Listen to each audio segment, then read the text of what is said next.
cumprir o horário certinho, enfim, é uma determinação da instituição.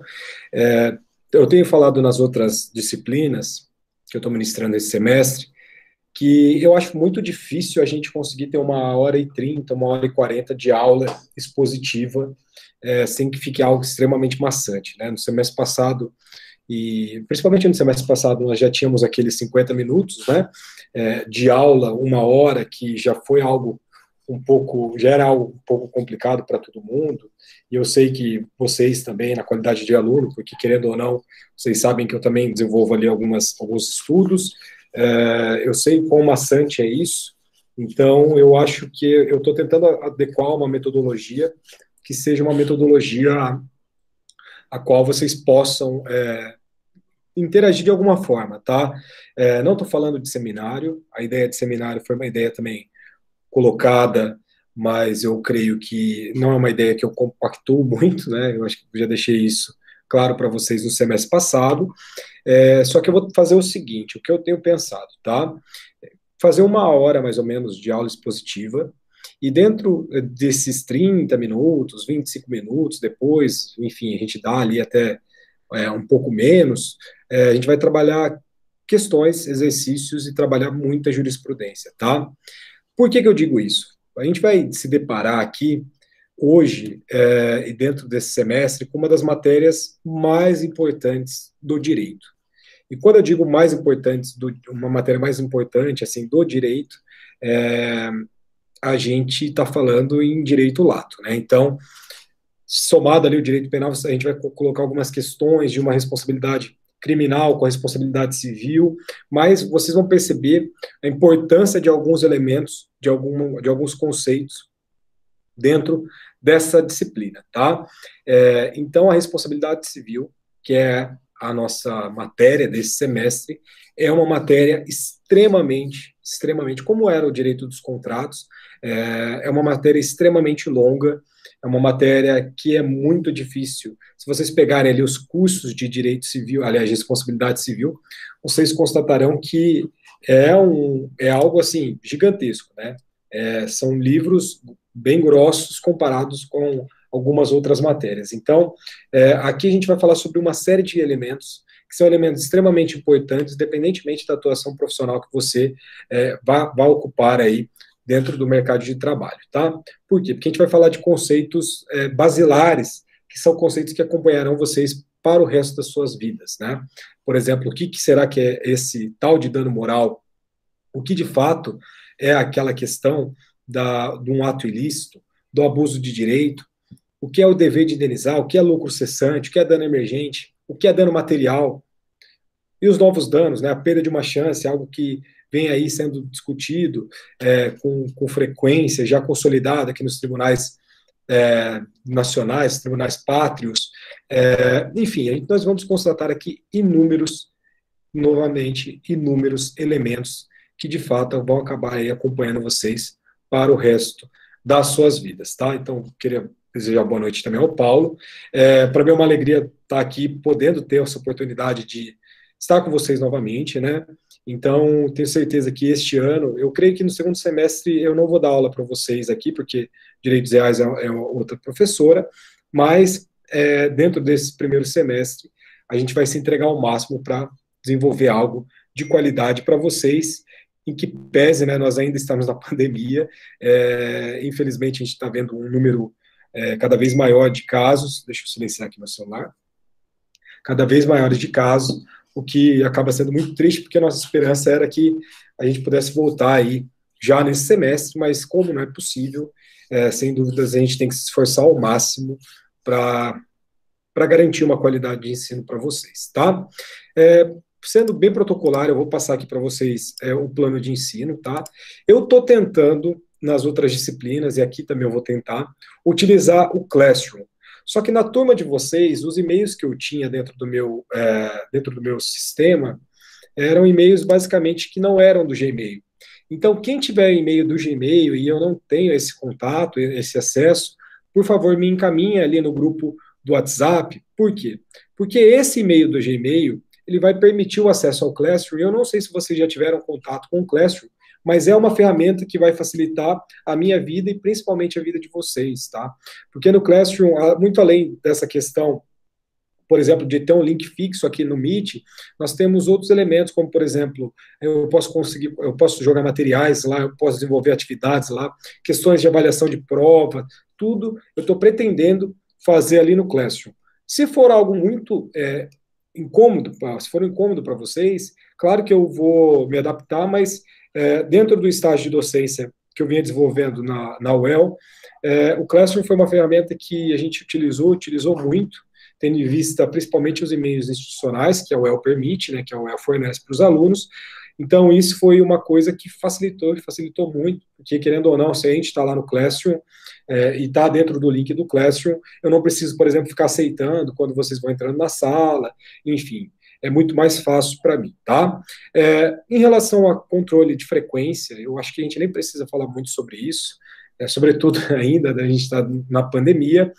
A única coisa que eu vou pedir para vocês é para vocês colocarem o nome completo de vocês no começo da chamada e ao final da aula também, tá? Então, é só colocar o nome completo. É assim que eu vou fazer esse controle de chamada. Toda semana eu vou lançando lá no sistema, mas basicamente é isso daí, tá?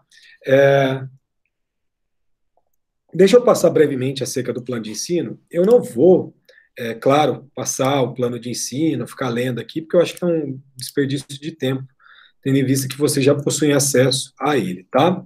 Mas, como eu coloquei para vocês, olha a importância dessa disciplina. Além dessas questões de conceituação, princípios, função, a gente vai verificar a questão da responsabilidade civil contratual, que é um aspecto, responsabilidade civil extracontratual, e aqui inúmeros fundamentos acabam aparecendo para nós, responsabilização por ato próprio, responsabilização por fato de terceiro, responsabilização pelo fato da coisa, responsabilidade civil e a discriminação aqui racial e outros elementos, responsabilidade civil digital, acidentes de trânsito, dever de indenizar enquanto indenizatório, como que a gente mede, né, esse dever de indenizar, questões acerca do dano ambiental, questão, enfim, dentro do nosso plano também de educação, colocar questões acerca de direitos humanos, etc. Tá? Nosso conteúdo, vocês vão chegar ali, ó, danos, novos danos em sua extensão, excludentes do dever de indenizar, responsabilidade civil ambiental, responsabilidade civil do Estado, médicos, dentistas, advogados, construtores, relações de consumo e instituições financeiras, tá? Então, é um tema muito importante, eu não sei quem já teve contato em relação a alguma coisa acerca do tema, se já, enfim, já teve envolvido em alguma relação de consumo que teve que processar, teve que buscar a responsabilização de algum fornecedor, etc., ou até mesmo num acidente de trânsito, que você busca o ressarcimento do prejuízo material que você teve, enfim, dano moral, dano material, aquilo que eu já coloquei um pouco para vocês, tá? Bibliografia. Aqui nós temos alguns clássicos, né? O Carlos Roberto Gonçalves, eu não peguei, depois eu mostro aqui em outra aula, mas eu tenho uma edição desse livro da responsabilidade civil do Carlos Roberto Gonçalves, extremamente antiga. E essa versão antiga, ela tem ali, acho que 300 e alguma coisa assim de páginas, 300 e poucas páginas. E eu tenho também uma mais recente, e essa mais recente tem quase 1000 páginas. O que isso prova? O tanto que o nosso sistema de responsabilidade civil avançou nas últimas décadas, tá? E, de fato, ele avança, e avança de forma severa, né? Além disso, a Maria Helena Diniz é uma autora extremamente consagrada, fácil leitura, vocês não terão dificuldades, mas aqui, dentro da responsabilidade civil, eu quero indicar um autor específico, um autor que eu tive a oportunidade de conhecê-lo pessoalmente, o Carlos Humberto Gonçalves, eu também o conheci, mas o Sérgio Cavalieri Filho. Sérgio Cavalieri Filho, ele é um desembargador aposentado do Tribunal de Justiça do Rio de Janeiro, e ele tem um livro que chama Programa de Responsabilidade Civil. O Programa de Responsabilidade Civil ele desenvolveu como uma apostila das aulas que ele ministrava na graduação. E essa apostila que o professor Sérgio Cavalieri Filho desenvolveu para nós é uma obra-prima, sobretudo aqui para nós da graduação. Então, é um livro de uma leitura muito fácil, muito tranquila. É um livro que vocês vão verificar ali que não existe aquele caráter extremamente crítico sobre alguns aspectos, e a gente vai enfrentar algum ponto mais crítico, né? Sobretudo acerca de conceituações. É muito difícil se conceituar. Novamente, aquela ideia. Quando você conceitua algo, você fecha, e aqui dentro da nossa responsabilidade civil, a gente vai verificar que, às vezes, essa ideia de fechar é problemática. Por exemplo, dano moral. O que é dano moral? Muita gente fala que dano moral é uma ofensa a direitos da personalidade. Será que é isso? Hoje, será que é meramente isso? Ofensas a direitos da personalidade? E a gente vai enfrentar isso, claro, né? A gente vai enfrentar isso. Então, Programa de Responsabilidade Civil, Sérgio Cavalieri Filho. Essa é uma obra que eu indico muito para vocês. Clássicos também. Silvio Rodrigues, Silvio de Salvo Venosa, Jorge de Oliveira Vargas, que vai trabalhar ali demora da prestação da tutela jurisdicional, que é uma coisa bem específica. Luciana Mendes Pereira, que vai falar, Roberto, que vai falar da responsabilidade do profissional de saúde. Alaécio Cardoso, que é um professor aqui de Maringá, que vai falar de responsabilidade civil e penal dos médicos nos casos de transplantes. Além disso, eu queria indicar um senhor que eu tive a oportunidade de conhecê-lo também, que é o desembargador. Nossa, agora fugiu o nome dele, mas ele foi presidente do Tribunal de Justiça aqui do Paraná, que é o desembargador. Ele vai escrever sobre erro médico, tá? Então vou até colocar aqui. Nossa, Miguel Kfouri Neto, nem Miguel Kfouri Neto. O desembargador Miguel Kfouri Neto também foi um senhor que eu tive a oportunidade de conhecê-lo. Ele vai trabalhar de forma específica responsabilidade civil pelo erro médico. E além disso, eu queria indicar para vocês, e aí já é a título de. Antes de falar desses dois, claro, eu sempre vou indicar para vocês livro de fácil acesso, fácil leitura. Quando vocês não tiverem possibilidade ou for trabalhar a questão do direito civil só mesmo como uma forma não tão, entre aspas, aprofundada, porque é impossível não ser aprofundado, mas tem uma obra que eu sempre vou indicar para vocês, eu já indiquei essa obra para vocês semestre passado, que é a obra do professor Flávio Tartucci, né? Aqui é o Manual de Direito Civil. Leiam também, se for possível, o curso de Direito Civil dele, e aí no título da responsabilidade civil. E além do professor Flávio Tartucci, eu gosto muito do Cristiano Chaves de Faria, o Felipe Peixoto Braga Neto e o Nelson Rosenwald. Eles possuem, né, o curso de Direito Civil, que no volume 3 vai falar especificamente sobre a responsabilidade civil, mas eles possuem também um outro título que é muito, muito legal, muito interessante, que vai trabalhar alguns temas bem assim contemporâneos, vamos dizer assim, que é o novo Tratado de Responsabilidade Civil. Eu acho que esse livro aqui, esse livro especificamente, vocês possuem acesso dentro da biblioteca virtual de vocês, tá? Então, Novo Tratado de Responsabilidade Civil, Cristiano Chaves de Farias, Felipe Peixoto Braga Neto e Nelson Rosenwald, beleza? Então, esses são alguns doutrinadores que a gente vai acabar trabalhando de forma um pouco mais veemente, vamos dizer assim, beleza? Então, vocês constataram também que eu mandei ali um arquivo no PowerPoint para vocês. Eu estou tentando, apesar de eu ser uma aberração no PowerPoint, e isso já ficou comprovado no semestre passado, mas eu creio que o PowerPoint seja uma ferramenta, principalmente, que pode colaborar aí com vocês, né? Então, eu acho que é uma forma que a gente consegue trabalhar, que vocês conseguem registrar o conteúdo, não necessariamente ter, por mais que os vídeos ficarão gravados, vai para o YouTube, vai para a plataforma, vocês podem pegar depois este PowerPoint e fazer as anotações, eventualmente, no caderno de vocês com esse material, tá? Então vamos lá, eu já quero falar um pouco sobre a responsabilidade civil, porque a gente precisa colocar alguns aspectos, né, sobre ela, para daí a gente já começar a se aprofundar um pouco, tá? Então vamos lá.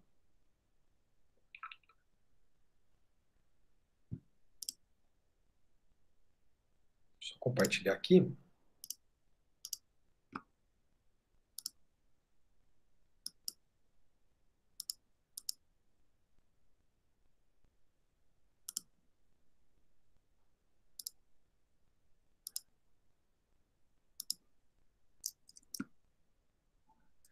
Acho que está apresentando aí já, né? Bem, antes de eu entrar no slide propriamente dito, eu queria falar com vocês algumas questões, tá? Semestre passado, a gente conversou um pouco sobre direito dos contratos.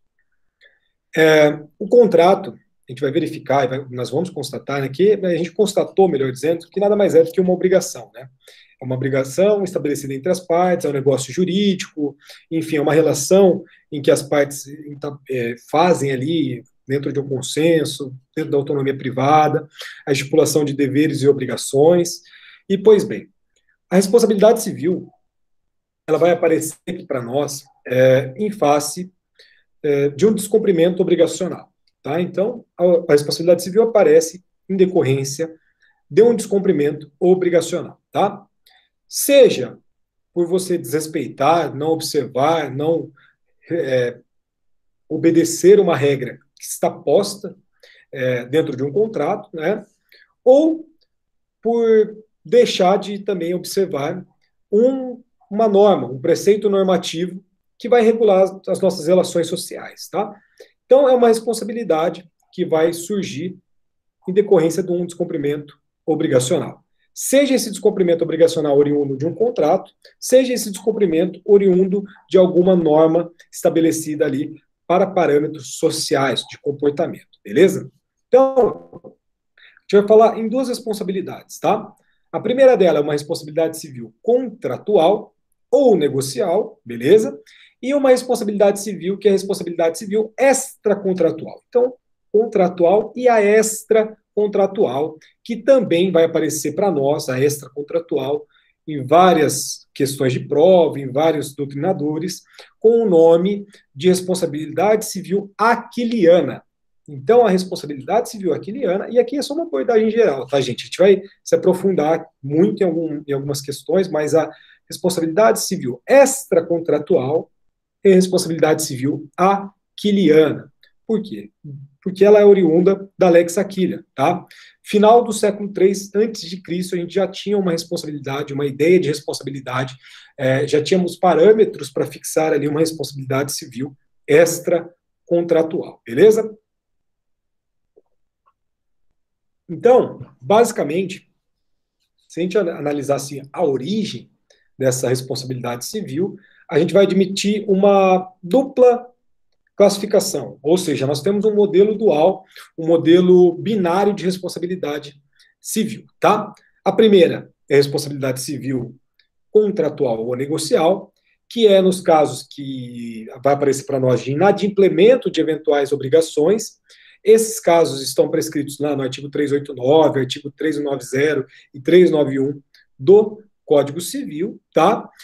O artigo 389 ele vai tratar do descumprimento da obrigação positiva, ou seja, aquela ideia de dar e fazer, tá? Obrigação positiva. O 390 do descumprimento de uma obrigação negativa, ou seja, não fazer.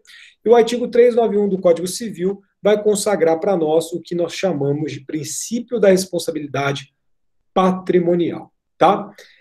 Esse princípio da responsabilidade patrimonial ele vai prever para nós que, pelo inadimplemento de uma obrigação, respondem todos os bens do devedor. Beleza?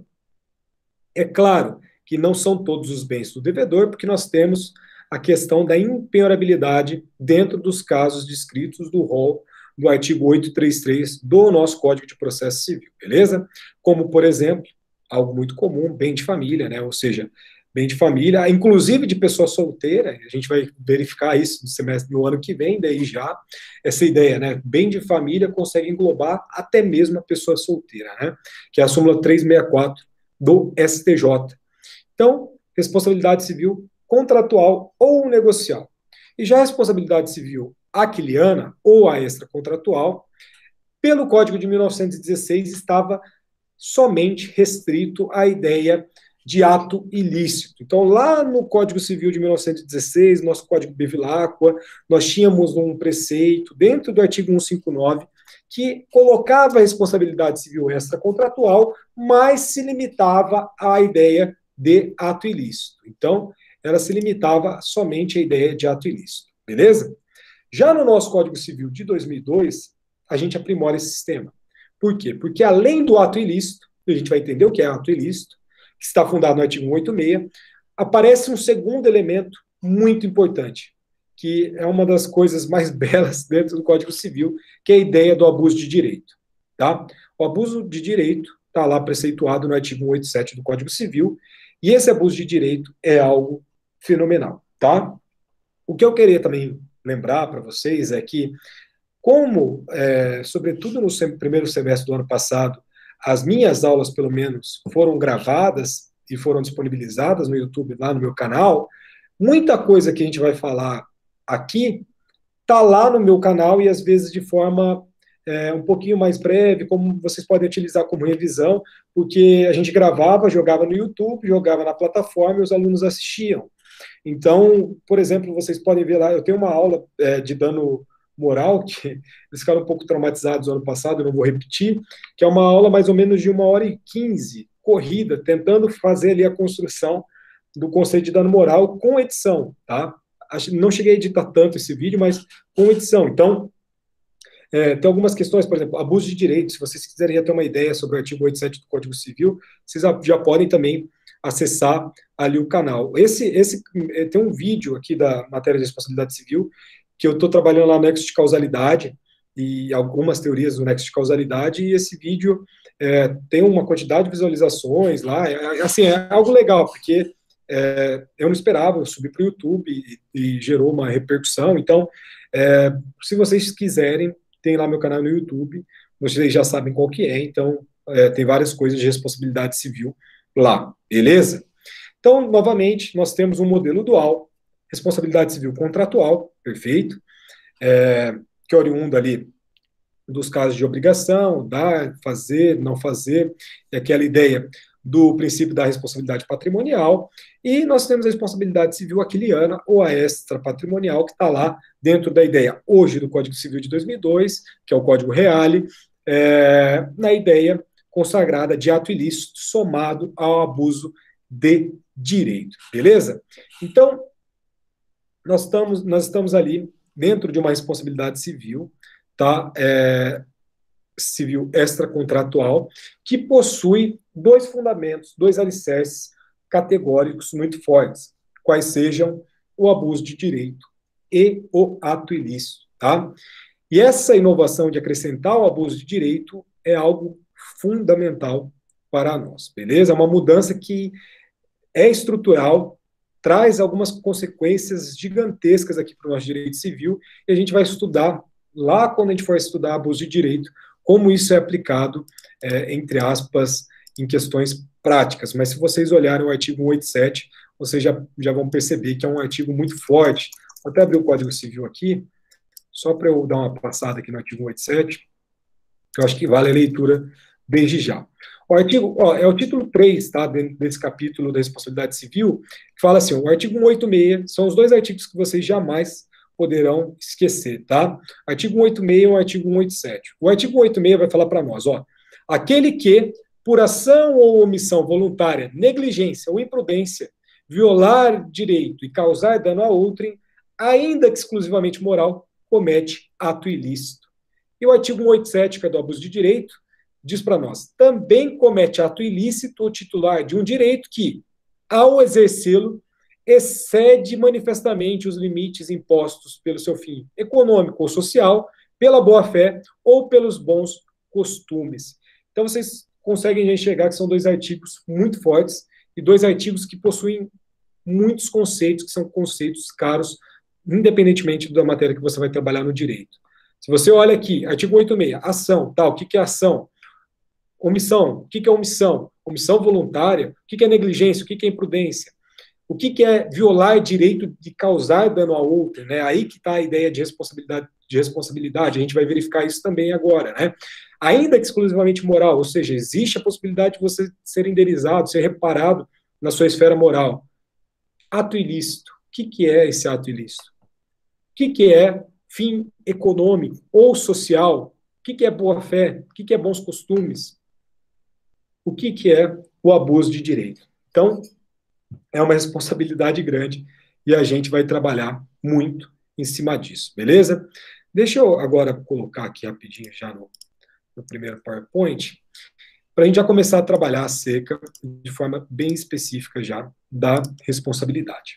Quando a gente fala de responsabilidade, uma série de coisas podem vir à mente, né? Tipo, o que é responsabilidade?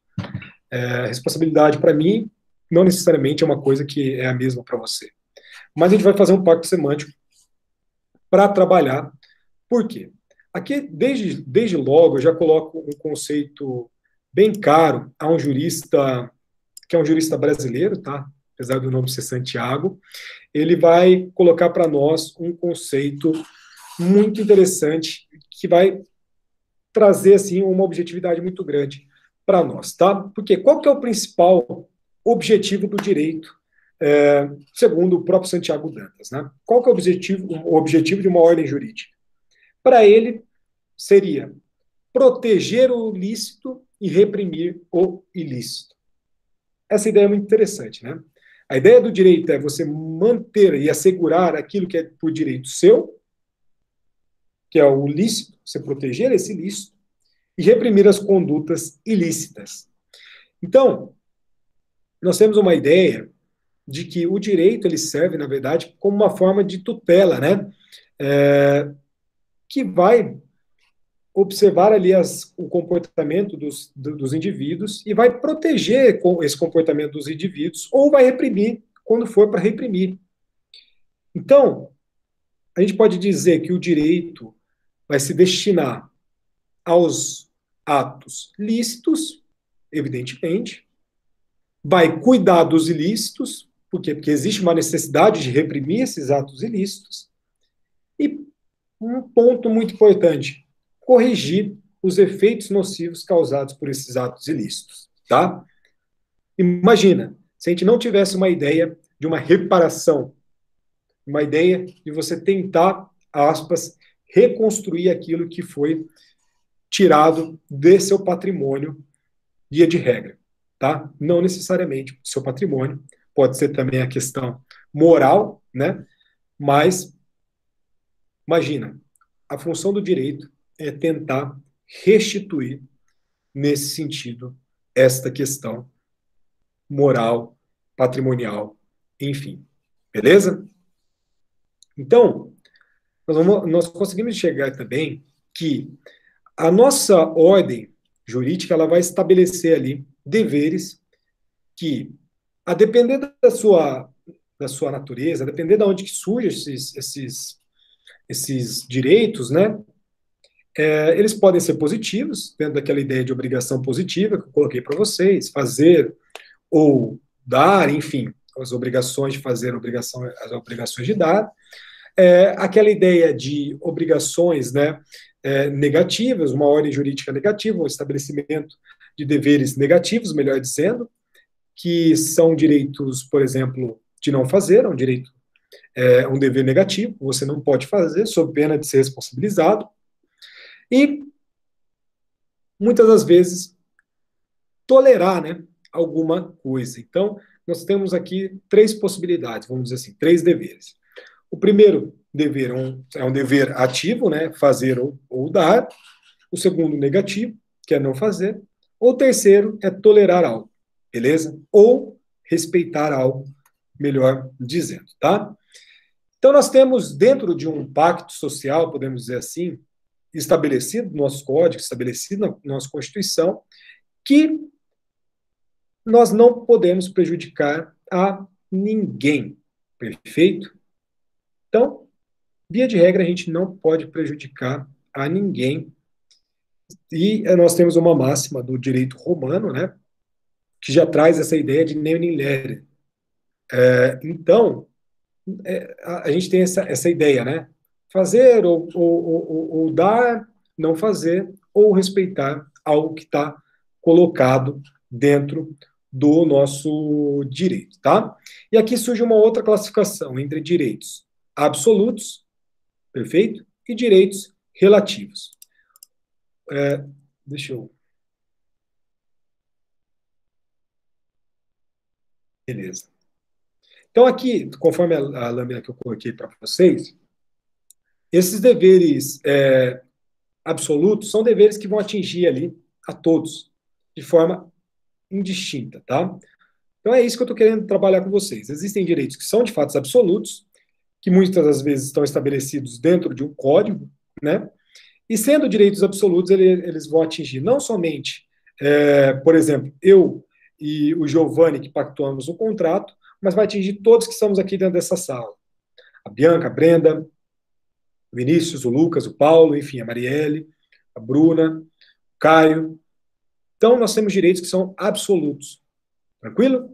E também nós temos direitos que são direitos relativos, que podem sim atingir uma determinada pessoa ou determinadas pessoas. Beleza? Então, existem direitos absolutos e direitos relativos, e aí vai depender quem que atinge. Atingiu todo mundo, direitos absolutos. Atingiu um grupo ou uma pessoa, nós teremos direitos relativos. Beleza? Então, nós vamos entender, e por que eu estou falando isso? Porque vai surgir um conceito muito importante aqui para nós, da responsabilidade civil, que é o conceito de dever jurídico. E o que é esse dever jurídico? Eu até tentei colocar uma conceituação para vocês aí, ó. Dever jurídico seria a conduta externa de uma pessoa imposta pelo direito positivo por exigência da convivência social.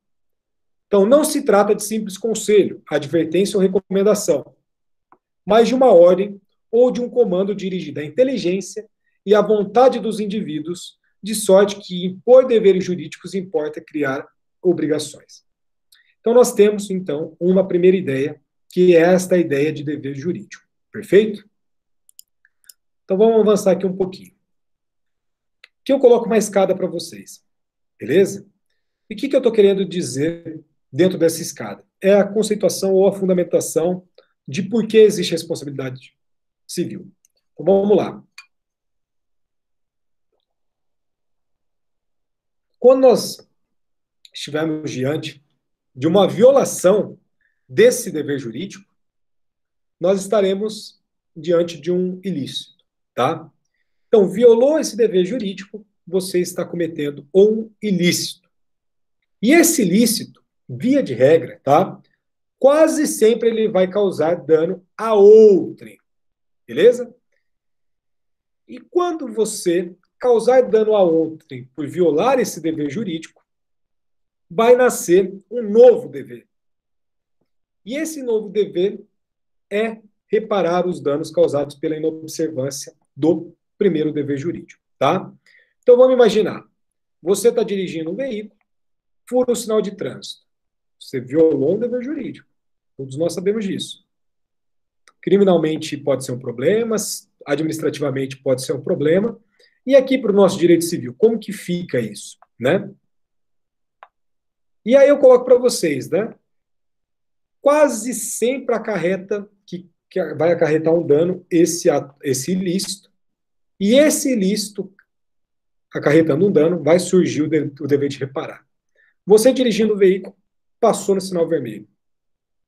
Só que você não atingiu nenhum outro veículo, você não atingiu nada em relação a questões, enfim, pedestre, nada nesse sentido, você passou no sinal vermelho e não conseguiu, e não gerou dano, não gerou um dano. Se você não gerou um dano, via de regra, nós não teremos a sua responsabilização civil, tá? A sua responsabilização por uma multa administrativa, sua responsabilização, às vezes, pelo Código de Trânsito, que pode gerar algumas sanções penais, são outros 500. E aqui a gente precisa também chegar num consenso. Quando a gente estiver falando de responsabilidade, a gente vai estar falando de responsabilidade civil. E o conceito de dano é um conceito muito caro para nós, tá? Continuando aqui dentro desse caminho que a gente está colocando aqui, vocês vão conseguir enxergar dois movimentos, tá? O primeiro movimento é aquilo que a gente pode chamar de direito jurídico originário, beleza? É um dever jurídico que faz com que eventual obrigação nasça, tá? Seja essa obrigação ou seja esse dever de observância da lei.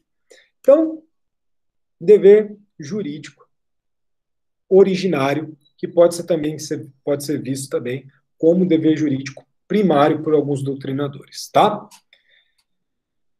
A violação desse dever jurídico originário ou primário vai levar a um segundo movimento, que é um dever jurídico sucessivo. Por que sucessivo? Evidentemente porque ele está sucedendo esse primeiro dever jurídico primário. Então, se ele sucede o primário, ele pode também ser chamado de dever jurídico secundário, tá? E qual que é esse dever jurídico secundário? Para nós, é a reparação do dano causado, beleza? Então, dever jurídico originário, inobservância do dever jurídico originário, ilícito. Surgiu um dever jurídico secundário ou sucessivo, e esse dever jurídico secundário sucessivo, nós daremos o nome de reparação, de indenização de eventual prejuízo causado, tá? Então, nós sabemos que todos nós aqui temos o dever, né, de respeitar a integridade física de outro ser humano, beleza? Então, respeitar a integridade física de determinada pessoa é um dever jurídico originário ou primário, tá? É um direito absoluto. É indiferente para qualquer tipo de pessoa que seja, beleza? Direito absoluto, que é essa integridade física.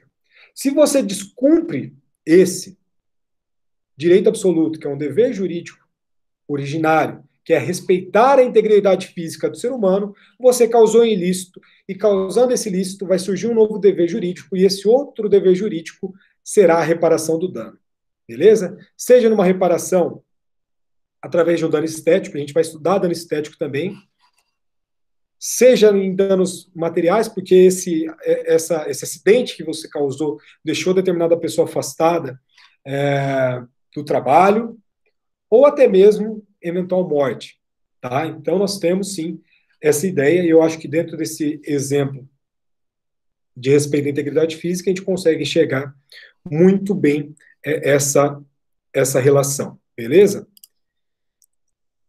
E é bem aqui, nessa ideia de você reparar o desrespeito ao dever jurídico originário, que é o nosso dever jurídico sucessivo, vai surgir a noção de responsabilidade civil. Perfeito?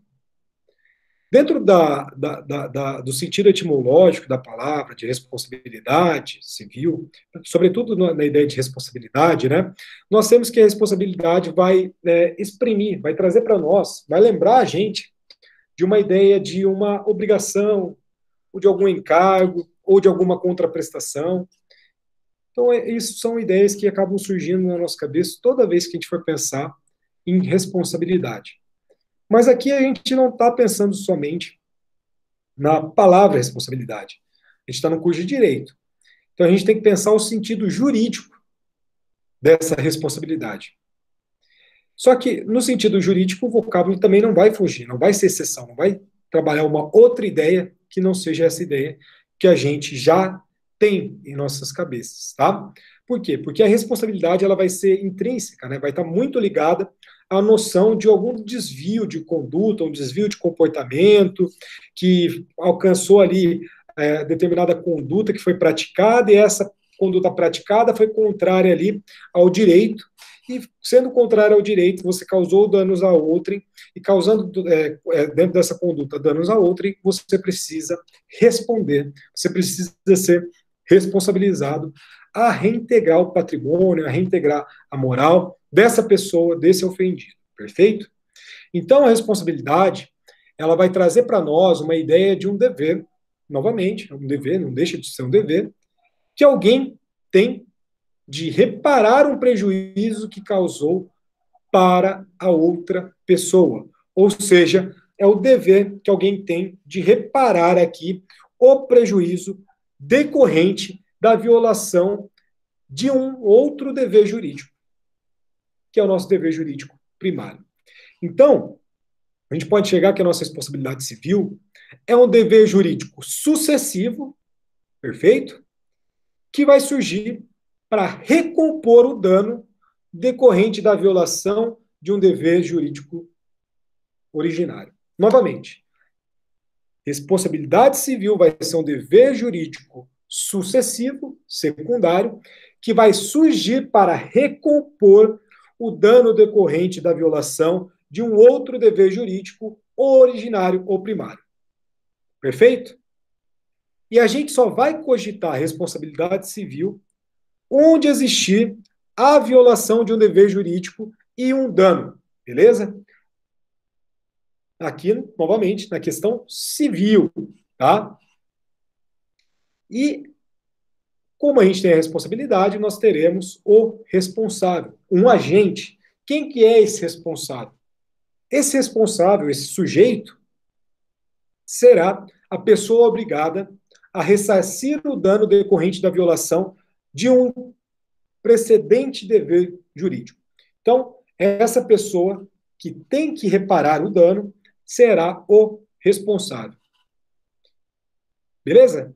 Por quê? Porque para nós, e isso vocês vão acompanhar dentro desse curso, que a responsabilidade vai surgir da inobservância de um dever jurídico originário, um dever jurídico pré-existente.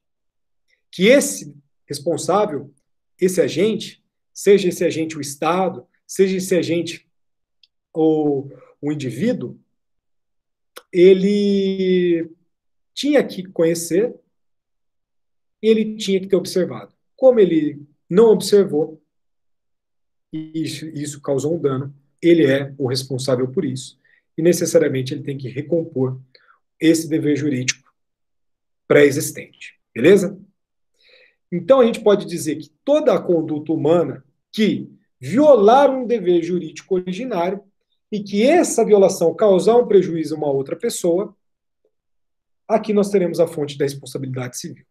Perfeito? Então, a fonte da responsabilidade civil é uma conduta humana, via de regra, que, violando um dever jurídico originário, vai gerar um prejuízo para uma outra pessoa. E aqui nós teremos a fonte da nossa responsabilidade civil. Perfeito? Tá dando para acompanhar aí? Falem aí alguma coisa, pelo menos no chat, fiquem à vontade aí. Claro, se tiver alguma dúvida também pode mandar aí, não tem, você sabe que não tem tanta frescura não. Tá tudo certo?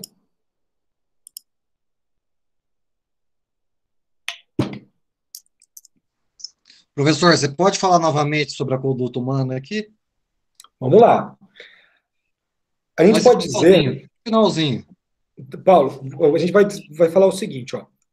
Toda conduta humana que viola um dever jurídico originário, um dever jurídico pré-existente, e que cause dano a uma outra pessoa, isso será fonte da responsabilidade civil. Beleza. Beleza? E aqui vai aparecer um quadro muito importante, que é o quadro de uma distinção inaugural que a gente vai colocar, que é a distinção entre obrigação e responsabilidade, tá? E a gente vai chegar a algumas conclusões interessantes, porque vocês vão constatar que no nosso Código Civil tem lá um título que vai falar para nós a obrigação de indenizar, tá? Então, vamos lá distinguir algumas questões. Responsabilidade e obrigação. A obrigação vai aparecer para nós sempre como um dever jurídico originário. Isso daqui, desde o começo da aula, eu estou falando para vocês. Fazer, dar ou não fazer, é um dever jurídico originário, tá? E a responsabilidade vai aparecer para nós como um dever jurídico sucessivo, consequente à violação deste primeiro, tá? Então, se alguém, por exemplo, trabalhar essa ideia, né? Se alguém compromete a prestar serviços profissionais para uma outra pessoa, ela vai estar assumindo uma obrigação. Então, o Paulo me contrata para fazer ali algum serviço para ele, enfim. Então, o Paulo está me contratando. É uma obrigação existente entre Paulo e a minha pessoa. Perfeito? Se eu não cumprir essa minha obrigação, ou seja, se eu não prestar esses serviços jurídicos não, esses serviços, enfim, se eu não prestar esse serviço, nós teremos aqui uma violação desse dever jurídico originário, dessa obrigação que eu fiz com o Paulo. e eu não cumprindo com a minha obrigação, com esse dever jurídico originário, é claro que vai surgir a responsabilidade. Vai surgir a ideia de compor o prejuízo que eu estou causando ao Paulo por não ter prestado este serviço. Beleza? Então, nós temos que toda obrigação é um dever jurídico originário, enquanto a nossa ideia de responsabilidade quase sempre será um dever jurídico sucessivo. Vou colocar aqui, sempre será, existem algumas exceções, mas aqui dentro dessa dicotomia que a gente está fazendo de forma inaugural, quando a gente for falar um pouco, mas sempre será um dever jurídico sucessivo. Tá? Então a responsabilidade é um dever jurídico sucessivo, a obrigação é um dever jurídico originário. Beleza? Carl Lawrence, ele traz uma ideia muito interessante para nós, muito feliz também, e eu trouxe aqui para vocês, coloquei no slide, que ele vai falar para nós que a responsabilidade é a sombra da obrigação. Então, a obrigação está colocada lá para nós. É um dever que eu e Paulo pactuamos, perfeito? Só que existe uma sombra para proteger tanto a minha pessoa quanto a pessoa do Paulo. Então, se Paulo não cumpre com esse dever jurídico originário, ou se eu não cumpro com esse dever jurídico originário, incide a responsabilidade. Via de regra, tá? Incide a responsabilidade. Então, a responsabilidade é a sombra da obrigação. Perfeito?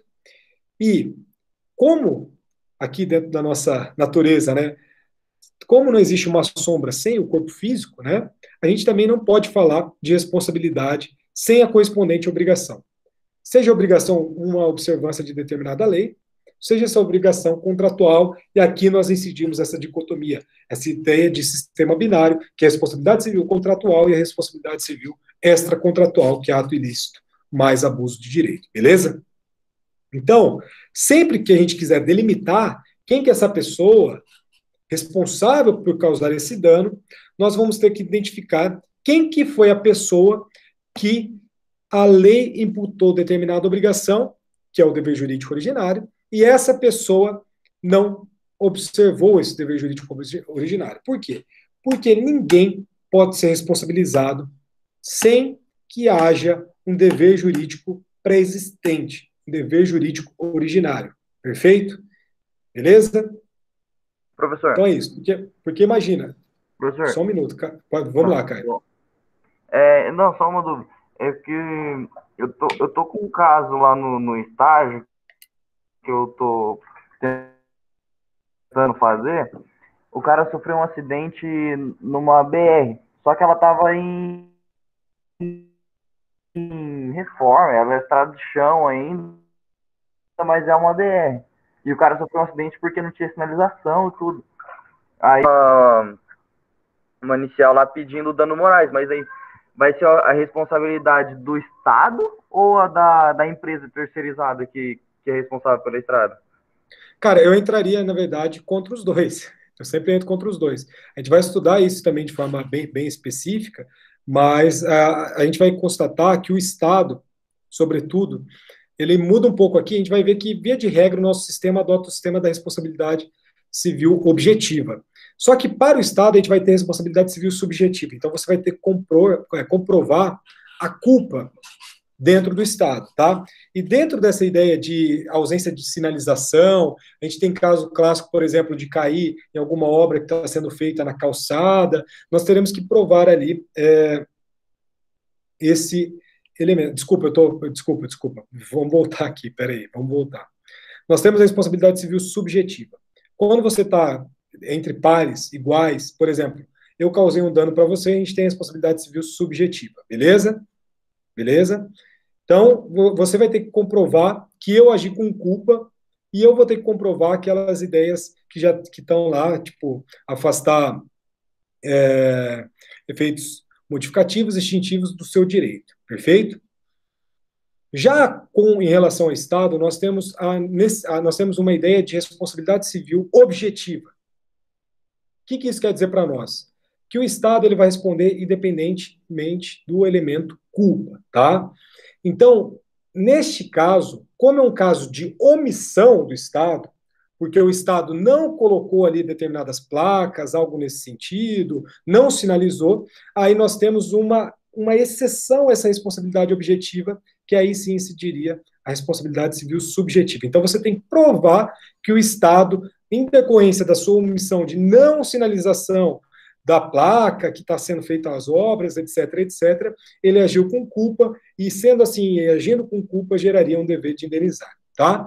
Eu tenho algumas ações que eu tenho contra o Estado, que eu movi contra o Estado, em sede de responsabilidade civil da administração pública por omissão, que aí seria o caso de responsabilidade civil subjetiva, e aí a gente pode discutir um pouco mais para frente isso daí, tá? Mas eu entraria, como EBR, eu entraria contra o Estado e contra a concessionária, porque em caso de alguma ilegitimidade, facilmente você conseguiria ir contra a outra, beleza? Beleza, professor, valeu. Tranquilo. E o buraco na rua, professor? Se você estiver andando de moto e cair por causa de um buraco que tem na rua? Aí também tem esse caso, é a ausência de sinalização, né? Sendo a ausência de sinalização por causa desse buraco, nós estaremos em sede de responsabilidade civil da administração, só que também é caso de omissão, né? De não reparo das ruas, etc, etc, etc.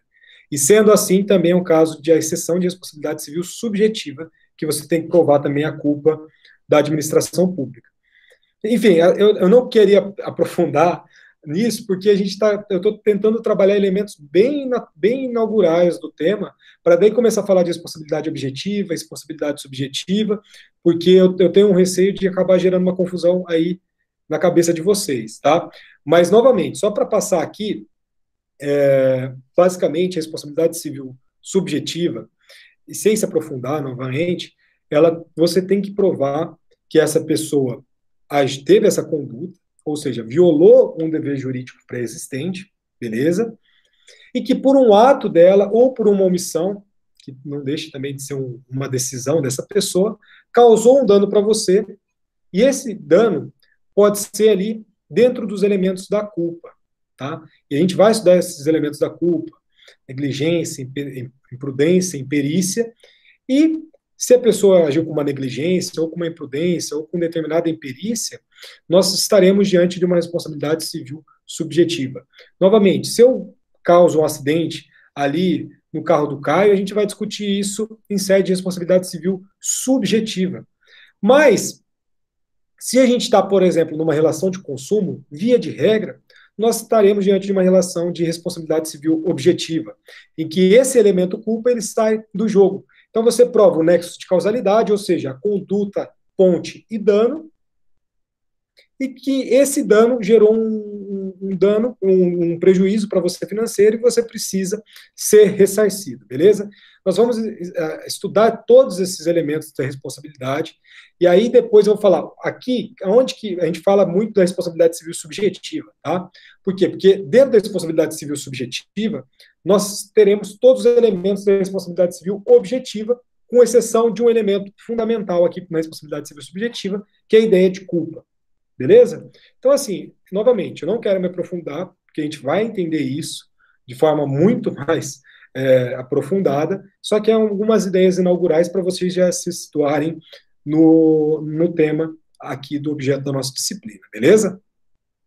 Então, voltando aqui para a nossa aula, falando dessa ideia de que a responsabilidade é a sombra da obrigação e que da violação dessa obrigação vai gerar uma ideia de responsabilidade, de você reparar esse dano que você causou, além do Lawrence, que é um alemão, nós temos um outro alemão que é o Britz.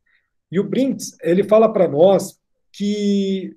Ele fala para nós não, ele traz uma das lições mais importantes do nosso direito civil colocada no Código Civil alemão e que influenciou muito aqui o nosso Código brasileiro, essa ideia de uma dicotomia entre obrigação e responsabilidade.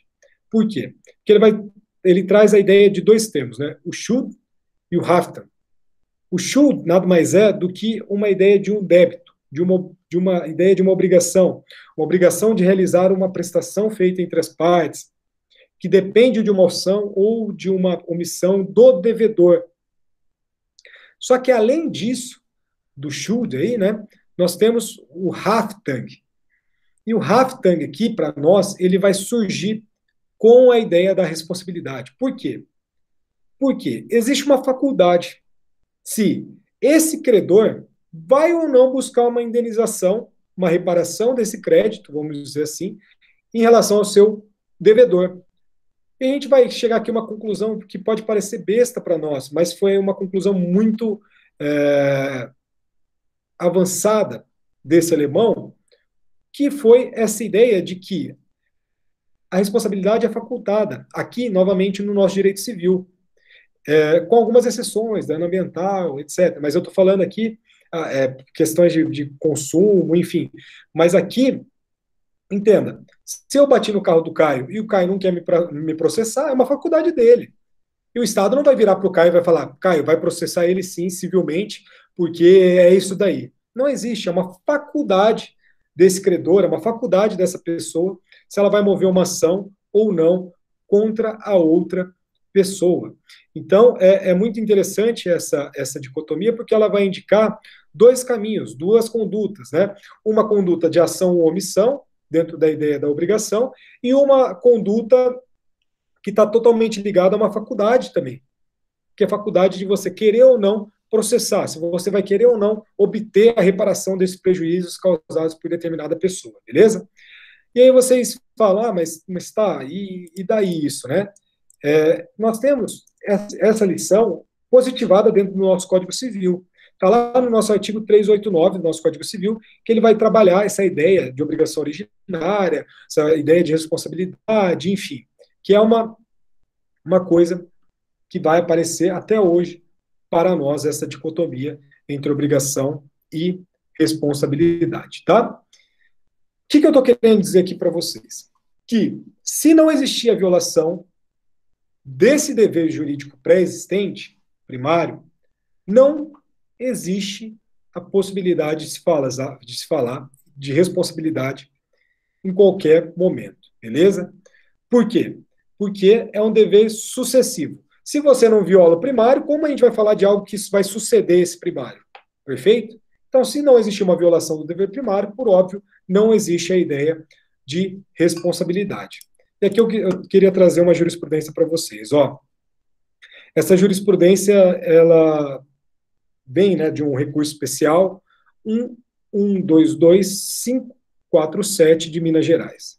Vou ler esse trecho aqui para vocês. Ó. Responsabilidade civil, dano moral, adultério, ação pelo marido traído em face do cúmplice da ex-esposa, ato ilícito, inexistência, ausência de violação de norma posta. 1. O cúmplice de cônjuge infiel não tem o dever de indenizar o traído, uma vez que o conceito de ilicitude está imbricado na violação de um dever legal ou contratual, do qual resulta dano para outrem, e não há no ordenamento jurídico pátrio norma de direito público ou privado que obrigue terceiros a velar pela fidelidade conjugal em casamento do qual não faz parte. Por quê? Porque no casamento que você faz parte, tem lá, dentro do casamento, na união estável não tem, vocês vão estudar isso. Mas no casamento, o dever de fidelidade é um dos deveres, vamos dizer assim, sendo redundante, do casamento. Então, se a pessoa não está nesse vínculo matrimonial, ela não tem esse dever de fidelidade. Tranquilo? Ou seja, esse dever jurídico pré-existente. Beleza? Então, continuando aqui, ó. Não há como o judiciário impor um não fazer ao cúmplice, decorrendo disso a impossibilidade de se indenizar o ato por inexistência de norma posta, legal e não moral, que assim determine. O réu é estranho à relação jurídica existente entre o autor e a sua ex-esposa, relação da qual se origina o dever de fidelidade, mencionado aqui o dever que eu estava falando para vocês, artigo 1566, inciso 1º do Código Civil de 2002. De outra parte, não se reconhece solidariedade do réu por suposto ilícito praticado pela ex-esposa do autor, tendo em vista que o artigo 942 caput, parágrafo único do Código Civil de 2002, somente tem aplicação quando o ato do coautor ou partícipe for em si ilícito, o que não se verifica na hipótese dos autos. Então aqui nós temos um exemplo muito curioso, né? Que é o exemplo de um marido traído, que foi até o STJ, tentando buscar uma indenização por dano moral, do cúmplice, vamos dizer assim, né, da ex-esposa, mas esse pedido foi julgado improcedente por qual fundamento? E aqui que importa para nós. Porque não existia um dever jurídico pré-existente. Pode existir um dever moral? Pode até ser que tenha, né? Dependendo da concepção, mas jurídico não tem. Sobretudo para esse terceiro, que não está ligado na relação matrimonial, pelo menos para o direito civil, tá? Continuando aqui.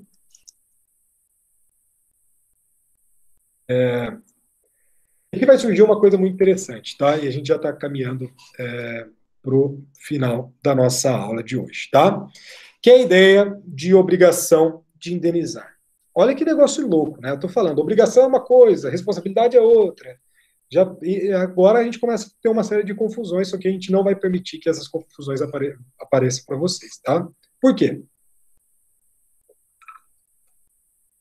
Quando a gente pega o artigo 927 do Código Civil, que é essa parte especial, livro 1, título 9, nono título, né? Nós vamos ter lá essa ideia de uma categoria do dever jurídico de indenizar como uma obrigação. Então, novamente, não confundam, tá? Obrigação e responsabilidade é uma coisa, mas esse dever de indenizar será uma obrigação para o nosso Código Civil, tá? Por quê? Porque até hoje vocês estudaram basicamente 3 obrigações que são obrigações já existentes, né? Fazer, não fazer e dar. E o Código, ele inclui mais uma obrigação, que é a obrigação de indenizar dentro desse artigo 927 do Código Civil. Vamos dar uma olhadinha no 927, para vocês já irem se habituando. Vamos lá. Aquele que, por ato ilícito, e aí ele faz menção ao artigo 186 e ao artigo 187, causar dano a outrem, fica obrigado a repará-lo. Beleza? Parágrafo único, só para eu colocar aqui algumas questões para vocês. Ó. Haverá a obrigação de reparar o dano, independentemente de culpa, nos casos especificados em lei, ou quando a atividade normalmente desenvolvida pelo autor do dano implicar, por sua natureza, risco para direitos de outrem. Aqui nós estamos diante da ideia de responsabilidade objetiva no parágrafo único, tá? Não haverá haverá a obrigação de reparar o dano, independentemente de culpa. Quando? Quando a lei colocar isso, ou seja, quando a lei prevê isso, ou quando a atividade for aquela ideia de atividade, entre aspas, de risco, tá? E aí temos questões envolvendo o direito do trabalho e responsabilidade civil, a questão da responsabilidade civil do Estado, como a gente já comentou hoje, responsabilidade civil de obrigação de resultado, responsabilidade civil em relação a várias coisas, tem questões da aeronáutica que coloca isso, enfim. Então, no parágrafo único do 927, nós teremos o fundamento para a responsabilidade civil objetiva. Perfeito? Então, continuando aqui,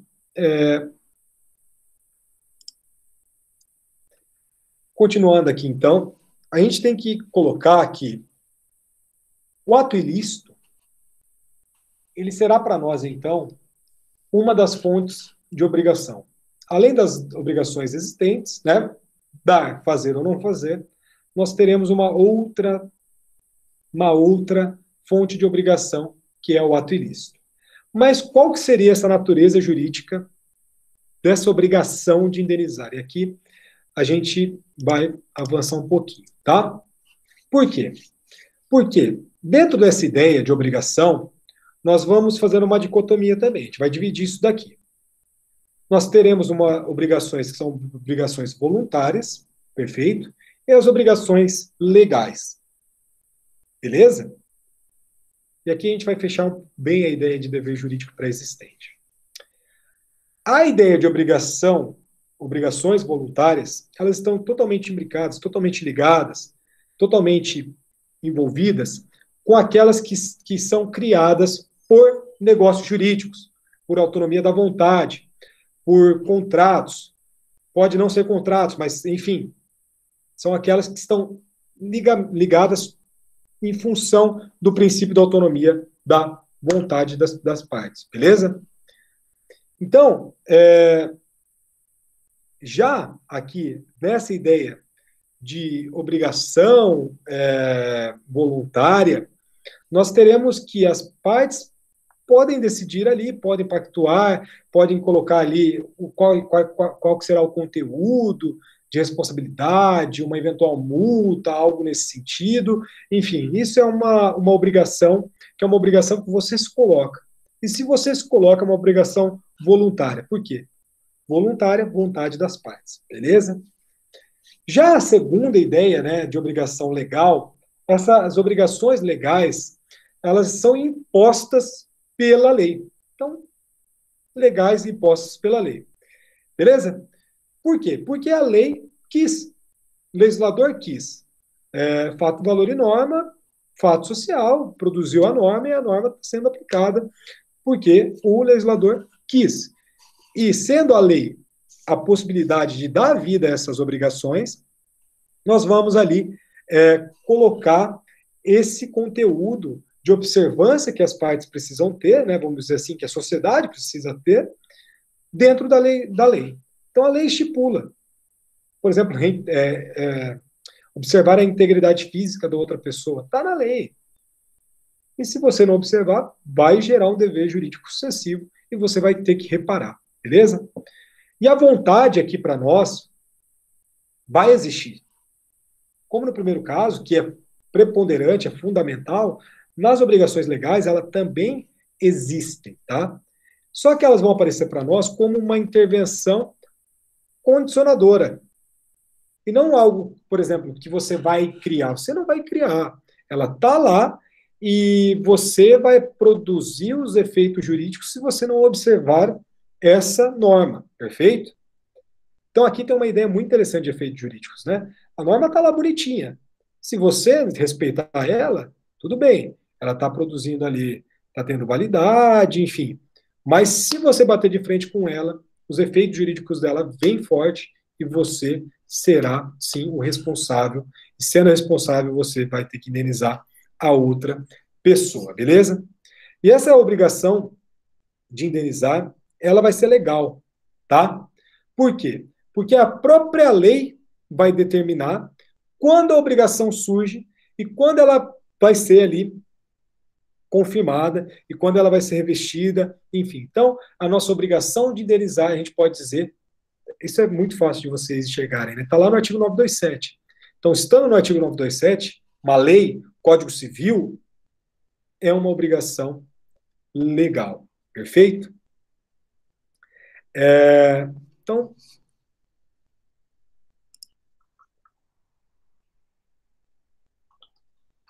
além de ser uma obrigação legal, eu queria falar sobre... Deixa eu ver se eu já fecho isso daqui. Além de ser uma obrigação legal, essa ideia de obrigação de indenizar, nós temos um elemento muito importante, que é o elemento da sucessividade, tá? Por que eu estou falando isso? Por quê? Porque isso vai aparecer como uma segunda característica dentro dessa ideia de uma obrigação decorrente da legalidade, tá? Por quê? Porque essa ideia de característica de sucessividade, da obrigação de indenizar, é nítida. Por quê? Porque ela sempre vai ocorrer em decorrência de uma violação de uma obrigação anterior. E essa obrigação anterior, ela pode estar prevista no contrato, ou pode estar prevista na lei, ou na própria ordem jurídica. Por exemplo, no caso de abuso de direito, está lá, bons costumes e boa-fé. Então, tá, enfim, é uma ordem jurídica abstrata, um conceito aberto, só que se você abusar do seu direito, você será responsabilizado por isso. Perfeito? Então, eu quis tratar, dentro dessa aula de hoje,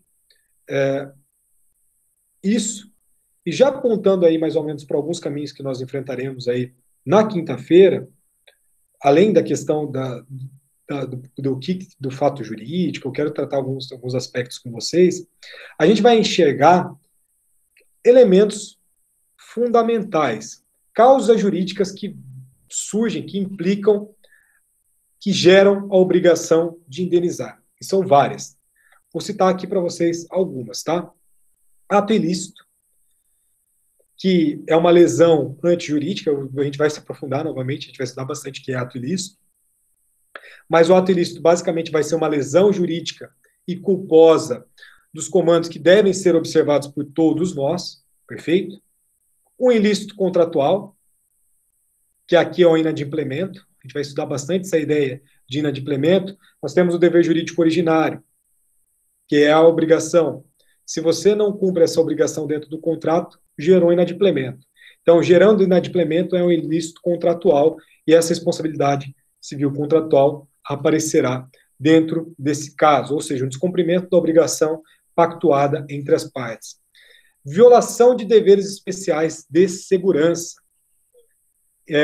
incolumidade, enfim, são alguns conceitos que nós estudaremos, algumas garantias que são impostas pela lei, principalmente vinculado a pontos específicos, transporte, enfim, esse tipo de questão. Obrigação que é contratualmente assumida de reparar o dano, no caso, por exemplo, de um seguro, de uma fiança, de alguma garantia. Também é uma violação de deveres especiais impostos pela lei. Por exemplo, a questão da responsabilidade indireta. Pais em relação a filhos menores. Aqui nós temos essa ideia de responsabilidade indireta. Por quê? A responsabilidade direta é, vamos supor, eu bati no seu carro, novamente dentro desse exemplo, eu bati, eu serei responsabilizado diretamente. Já indireta, por exemplo, filhos menores estão dirigindo lá o veículo, causou um acidente, aí quem que será o responsável? Os genitores, os pais, enfim, os responsáveis legais dessa pessoa. Só que essa responsabilidade não será direta, porque essa ação não possui ali você contra o menor, mas será sim você contra o maior, tá? Então é indireto. Você vai atingir o menor, só que de forma indireta, perfeito? E o ato também que, embora seja lícito, isso é possível, né? E seja uma obrigação de indenizar nos termos estabelecidos na própria lei. Então, por exemplo, estado de necessidade. A gente vai estudar isso e isso é muito interessante. Se você age em estado de necessidade, isso não quer necessariamente falar aqui para nós, no nosso direito civil, que está afastado do dever de indenizar. Beleza? Só que isso a gente deixa para os próximos capítulos. Eu gostaria, então, de agradecer novamente vocês. Eu peço para que vocês coloquem aí no chat o nome completo, só para eu registrar aqui a presença, e nas próximas aulas também. No começo da aula e no final da aula, coloquem aí, porque daí a gente consegue ter um controle um pouquinho melhor. Beleza? De resto, agradecer vocês e a gente se encontra na quinta-feira aí pelo primeiro horário. Obrigado, viu?